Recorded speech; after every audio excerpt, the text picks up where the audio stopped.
Hello everyone, আমি Naznin Singapore থেকে 15 minute Bangla শেখার আসরে সবাইকে জানাচ্ছি সুস্বাগতম।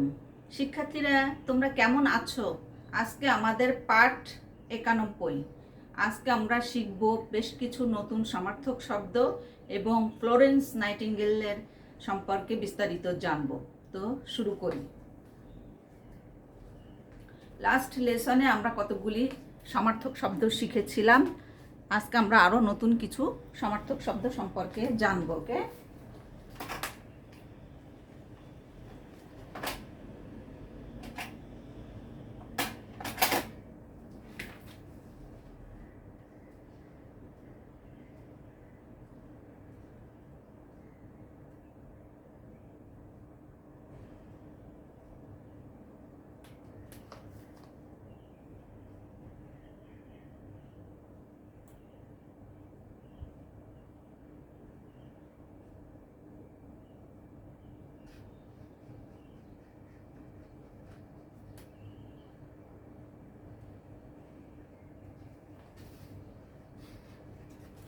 মূল শব্দ এবং সমার্থক শব্দকে। থলি, থলি হচ্ছে মূল শব্দ।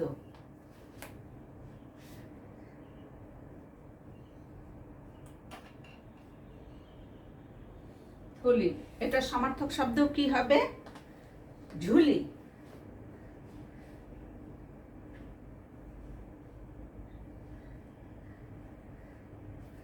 ঝুলি। এরপরে দেশ হচ্ছে, দেশ হচ্ছে মূল শব্দ। দেশ।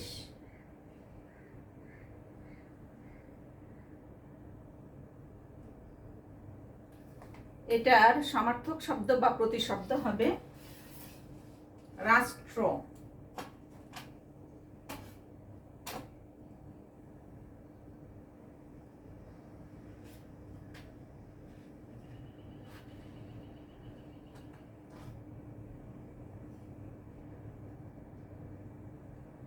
রাষ্ট্র।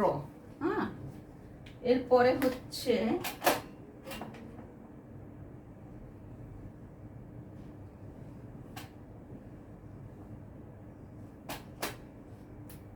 বন্ধুত্ব। বন্ধুত্ব হচ্ছে মূল শব্দ।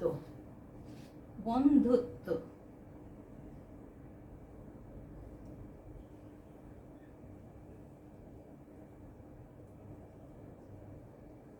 বন্ধুত্ব, এটার প্রতিশব্দ বা সমার্থক শব্দ হবে মিত্রতা।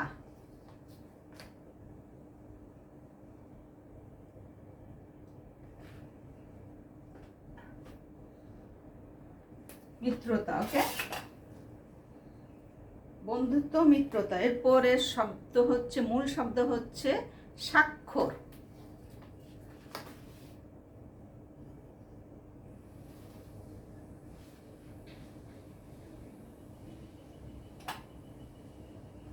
স্বাক্ষর, এটার সমার্থক শব্দ বা প্রতিশব্দ হবে সই।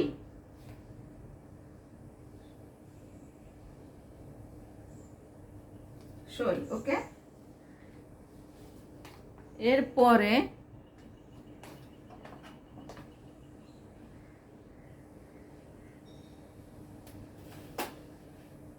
এরপরে হচ্ছে মূল শব্দ হচ্ছে কলস।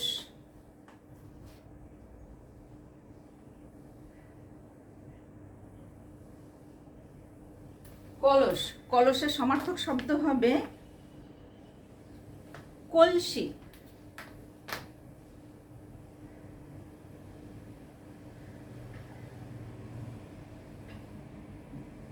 কলসি। ওকে, এর পরের শব্দ হচ্ছে দোকান। মূল শব্দ হচ্ছে দোকান।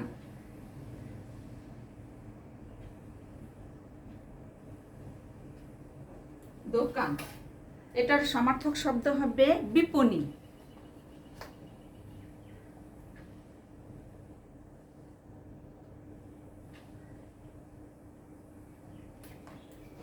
বিপণী। ওকে, এর পরের শব্দ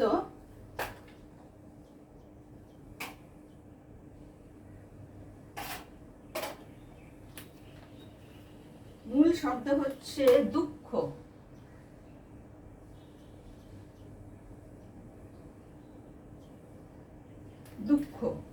এটার সমার্থক শব্দ বা প্রতিশব্দ হচ্ছে কষ্ট।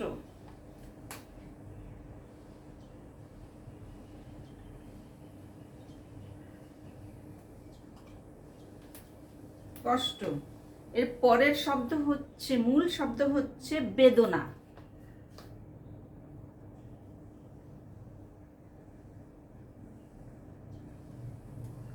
বেদনা।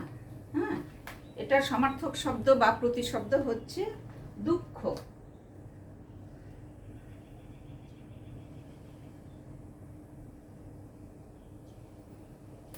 দুঃখ। ওকে, এরপরে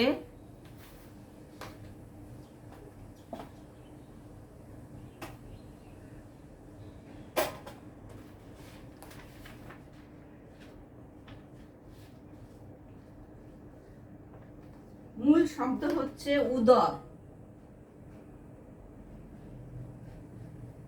উদর।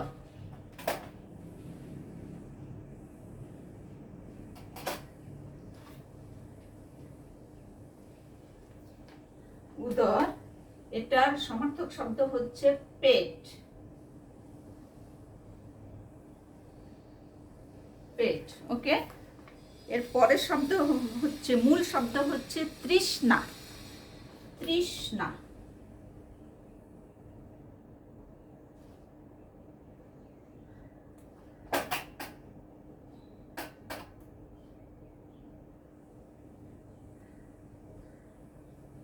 তৃষ্ণা।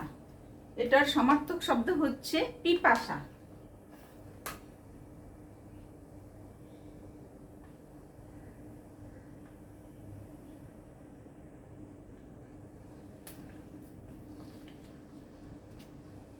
হ্যাঁ,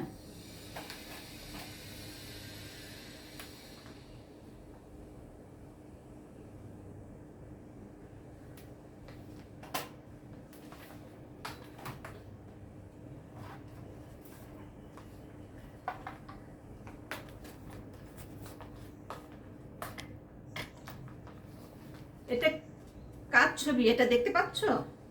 ছবিটি কার?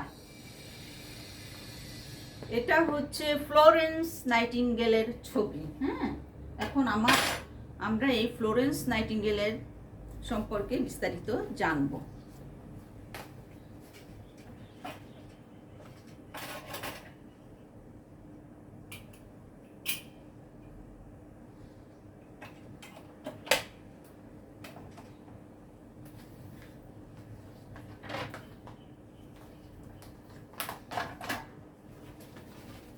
ফ্লোরেন্স নাইটিঙ্গেল, উনি একজন মহিয়সী নারী ছিলেন।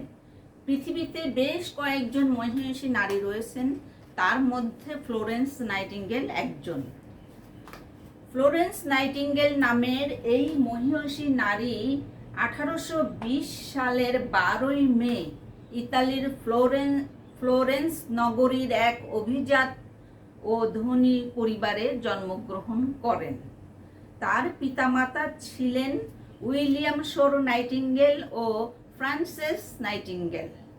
খুব অল্প বয়স থেকেই ফ্লোরেন্স সমাজসেবা ও মানব সেবায় নিজের ভূমিকা রেখেছেন।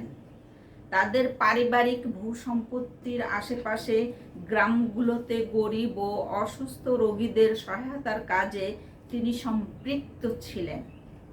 16 বছর বয়সে এসে তিনি বুঝতে পেরেছিলেন যে সেবিকা হওয়ার ব্রত নিয়েই তাকে এগিয়ে যেতে হবে এবং এটা তার এক ধরনের আধ্যাত্মিক সাধনা হিসাবে কাজ করেছে।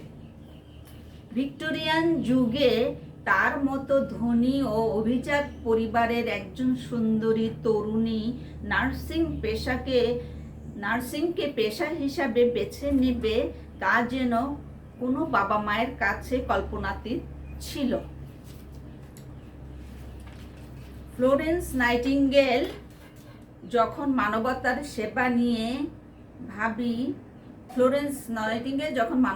সেবা নিয়ে ভেবেছিলেন, তখন ফ্লোরেন্স নাইটিঙ্গেলের নাম আমাদের মনে পড়ে। আমরা যখন মানবতার সেবা নিয়ে ভাবি, তখন ফ্লোরেন্স নাইটিঙ্গেলের নাম সর্বপ্রথমে আমাদের মনে এসে যায়। তিনি সারা জীবন নিঃস্বার্থভাবে অসুস্থ ও দুঃখী মানুষের সেবা করে গেছেন। তার এই অবদানের জন্য তাকে লেডি উইথ দ্য ল্যাম্প বলা হতো। একবার তিনি ইংল্যান্ডের একটি বাড়িতে কিছু অসুস্থ ও আহত মানুষের সংস্পর্শে এসেছিলেন। রোগীদের অবস্থা খুবই করুণ ছিল। সেখানে চিকিৎসকের সংখ্যা ছিল স্বল্প এবং ওষুধের পরিমাণ ছিল অপ্রতুল। সেই কারণে অনেক রোগীরও মৃত্যু হয়েছিল। নাইটিঙ্গেলের পক্ষে রোগীদের এইরকম দুর্দশা মেনে নেওয়া অসম্ভব হয়ে উঠেছিল। তিনি প্রতিদিনই কিছুক্ষণের জন্য রোগীদের পরিচর্যা ও তাদের দেখাশোনা করে সময় কাটানোর দৃঢ় সংকল্প করলেন। কিছুদিন পর তিনি অনুভব করেছিলেন যে রোগীদের এমন একজন ব্যক্তির প্রয়োজন যিনি সর্বক্ষণ তাদের সেবা করতে পারবেন। অনেক বিচার বিবেচনা করার পর তিনি সেবিকা হওয়ার সিদ্ধান্ত নিলেন। তার বাবা মা এই সিদ্ধান্তে প্রসন্ন ছিলেন না, কারণ তিনি এক সম্ভ্রান্ত পরিবারের মেয়ে ছিলেন, যেখানে অর্থের কোনো অভাব ছিল না। যদিও তার বাবা মা চেয়েছিলেন সেবিকা না হয়ে তিনি যেন অন্য কোনো পেশাকে বেছে নেন, কিন্তু তিনি তার সিদ্ধান্তে অটল থাকলেন। বেশ কিছুদিন পর 1893 সালে লন্ডন হাসপাতালে তিনি সেবিকা রূপে কাজ করতে শুরু করেছিলেন। তার পরের বছরই ইংল্যান্ড এবং রাশিয়ার মধ্যে যুদ্ধ শুরু হয় এবং তাতে অসংখ্য সৈনিক আহত হয়। তখন অন্যান্য সহকর্মীদের সাথে নাইটিঙ্গেলকেও আহতদের দেখাশোনা করার নির্দেশ দেওয়া হয়েছিল। আহতদের সংখ্যা ক্রমশ বেড়ে 10,000-এ পৌঁছে গিয়েছিল। নাইটিঙ্গেল ও তার সেবিকাগণ অত্যন্ত নিষ্ঠার সঙ্গে আহতদের সেবা করেছিলেন। এইভাবে তারা বেশ কিছু মানুষের জীবন বাঁচাতে সক্ষম হয়েছিলেন। ফ্লোরেন্স নাইটিঙ্গেলের কাজ ও গুণের কথা এভাবেই সারা বিশ্বে ছড়িয়ে পড়েছিল। মহিয়সী এই নারী 1910 সালের 13ই আগস্ট 90 বছর বয়সে লন্ডনে নিজ বাসভবনে মৃত্যুবরণ করেন। ফ্লোরেন্স নাইটিঙ্গেল মৃত্যুর পরেও তার এই মহৎ কর্মের জন্য পৃথিবীতে আজও স্মরণীয় হয়ে আছেন। তো ফ্লোরেন্স নাইটিঙ্গেলের এই গল্প থেকে ফ্লোরেন্স নাইটিঙ্গেলের সম্পর্কে জেনে আজকে আমরা যে নতুন কতগুলি শব্দ শিখেছি সেগুলি এখন একে একে এখানে লিখব এবং প্রত্যেকটি শব্দ দিয়ে আমরা একটি একটি করে বাক্য তৈরি করব। ওকে, প্রথমে আমরা জেনেছি অবদান। হ্যাঁ, অবদানের বাংলা অর্থ হচ্ছে মহৎ কর্ম, এটা ইংলিশ হচ্ছে কন্ট্রিবিউশন। এখন এই অবদান কথাটি আমরা লিখি। 1 নম্বরে আমরা শিখেছি অবদান।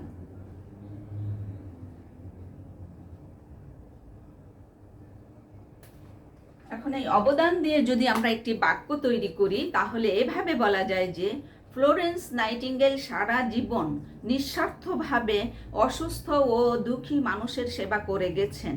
তার এই অবদানের জন্য তাকে লেডি উইথ দ্য ল্যাম্প বলা হতো। এটা একটি বাক্য। 2 নম্বরে আমরা কি শিখেছি?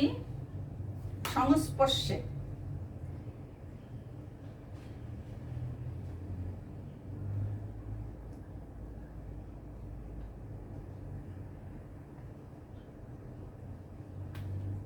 সংস্পর্শে সংস্পর্শে কথার বাংলা অর্থ হচ্ছে টাচে, বাংলা হচ্ছে নিকটে থাকা, হ্যাঁ, কাছাকাছি থাকা, আর ইংলিশ হচ্ছে ইন টাচ। তো সংস্পর্শে কথাটি দিয়ে যদি আমরা একটি বাক্য তৈরি করি তাহলে এভাবে বলা যায় যে ফ্লোরেন্স নাইটিঙ্গেল ইংল্যান্ডের একটি বাড়িতে কিছু অসুস্থ ও আহত মানুষের সংস্পর্শে এসেছিলেন। এটা একটি বাক্য, তাই না? 3 নম্বরে আমরা কি শিখেছি?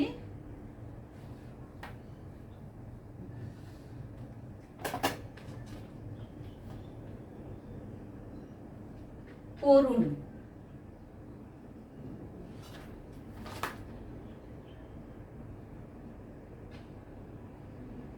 করুণ করুণ করুণ বাংলা অর্থ হচ্ছে মর্মস্পর্শী, হ্যাঁ, হৃদয় স্পর্শী, এটার ইংলিশ হচ্ছে প্যাথেটিক। এখন এই করুণ শব্দটি দিয়ে যদি আমরা একটি বাক্য তৈরি করি, তাহলে এভাবে বলা যায় যে রোগীদের অবস্থা খুব করুণ ছিল। এটি একটি বাক্য, তাই না? 4 নম্বরে আমরা কি শিখেছি? সিদ্ধান্ত।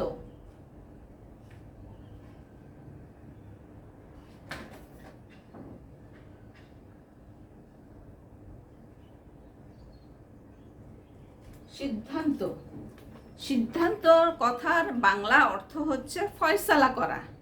এটার ইংলিশ হচ্ছে ডিসিশন। এখন এই সিদ্ধান্ত কথাটি দিয়ে যদি আমরা একটি বাক্য তৈরি করি, তাহলে এভাবে বলা যায় যে অনেক বিচার বিবেচনা করার পর ফ্লোরেন্স নাইটিঙ্গেল সেবিকা হওয়ার সিদ্ধান্ত নিয়েছিলেন। এটা একটি বাক্য, তাই না? 5 নম্বরে আমরা কি শিখেছি?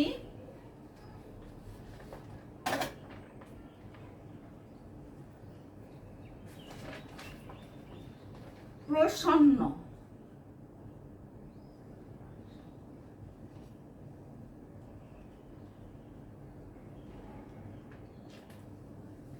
প্রসন্ন,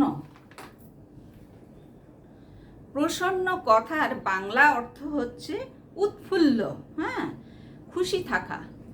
এটার ইংলিশ হচ্ছে কমপ্লেসেন্ট। এটা হ্যাপিও বলা যায়। তো প্রসন্ন কথাটি দিয়ে যদি আমরা একটি বাক্য তৈরি করি, তাহলে এভাবে বলা যায় যে ফ্লোরেন্স নাইটিঙ্গেল যখন সেবিকা হওয়ার সিদ্ধান্ত নিয়েছিলেন, তখন তার বাবা মা তার এই সিদ্ধান্ত নেওয়াতে প্রসন্ন ছিলেন না। এটা একটি বাক্য, তাই না? 6 নম্বরে আমরা কি শিখেছি? সক্ষম।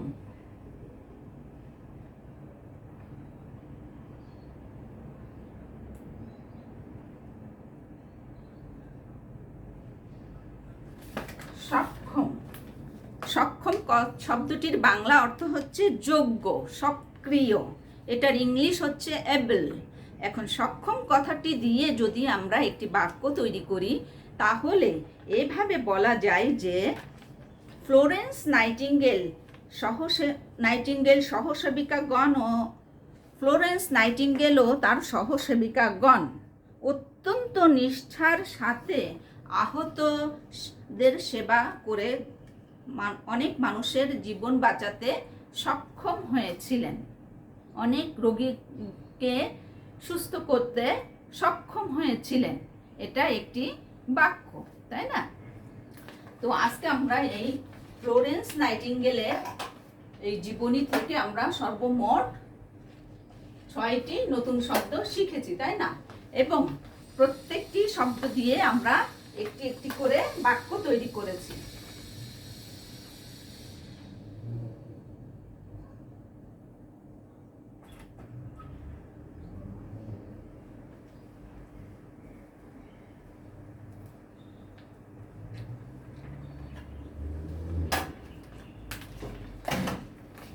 প্রত্যেকটি শব্দ দিয়ে আমরা একটি একটি করে বাক্য তৈরি করেছি, তাই না? তো এই ছিল আজকের আমাদের শিক্ষণীয় বিষয়। আমন্ত্রণ রইল আমাদের পরবর্তী ক্লাসের জন্য। সে পর্যন্ত সকলেই খুব ভালো থাকবে, সুস্থ থাকবে আর পরবর্তী ক্লাসের জন্য প্রস্তুতি নিবে। বাই এভরিওয়ান, আল্লাহ হাফেজ।